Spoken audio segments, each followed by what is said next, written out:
Bonjour et bienvenue, c'est la Minute 20. Merci de regarder cette vidéo, merci de votre soutien. Bon, parlons peu, mais parlons vin. Alors bonjour, je reste cette semaine sur une thématique qui m'est chère. En fin de compte, on vient d'apprendre qu'on va pouvoir partir en vacances. Parfait, tout le monde nous annonce qu'on va rester en France. Bon, restons en France peut-être. Mais en tout cas, moi j'ai décidé de vous amener le pays lointain, et peut-être le plus lointain, à vous. Et donc, Tahiti. Eh oui, il y a du vin à Tahiti, sur une atoll. C'est un projet qui a été mis en avant. Et pour le coup, moi j'ai découvert ce vin-là il n'y a pas très longtemps. Et pour le coup, je me suis fait vraiment plaisir. Et quand je dis plaisir, j'aime bien le côté surprise, surprenant. Bon, en plus que c'est un vin qui vient de Tahiti. Donc voilà, vous avez le Clos du Récif pour sa cuvée en sec que moi j'ai sélectionné. C'est un millésime 2018. On est sur un cépage Carignan.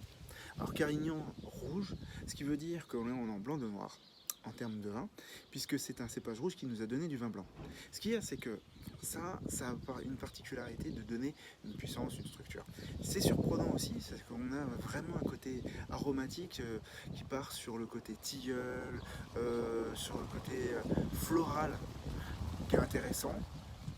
Le côté fruité qui est juste magnifique et une petite pointe épicée, vanillée qu'on retrouve parce qu'il y a eu un élevage de fût de chêne.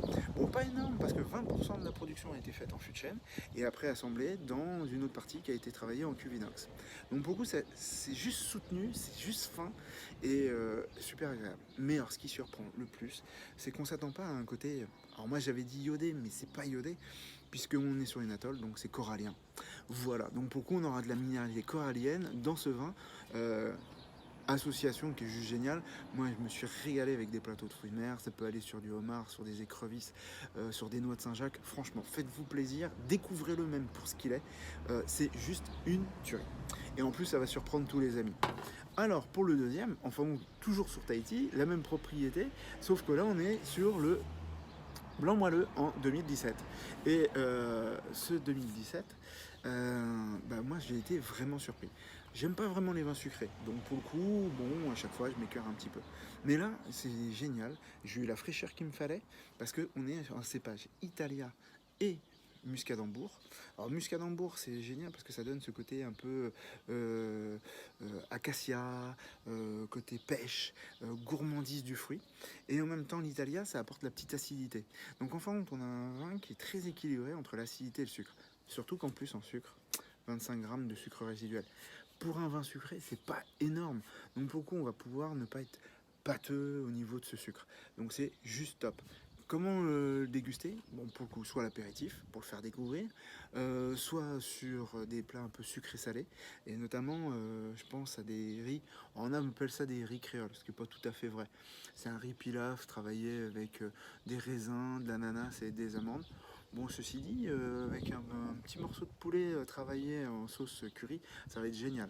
Maintenant, ça peut aller aussi sur certains fromages, et également sur les desserts. Voilà, en tout cas, vous avez deux vins magnifiques que vous retrouvez sur le site que j'ai développé pour proposer les vins que je n'arrivais pas ou je pouvais pas mettre sur les sélections que je faisais de part et d'autre. Donc pour le coup, c'est moi qui vous les propose et j'espère que ça va vous faire plaisir. Si vous voyagez pas, vous voyagerez par ces bouteilles-là. À bientôt!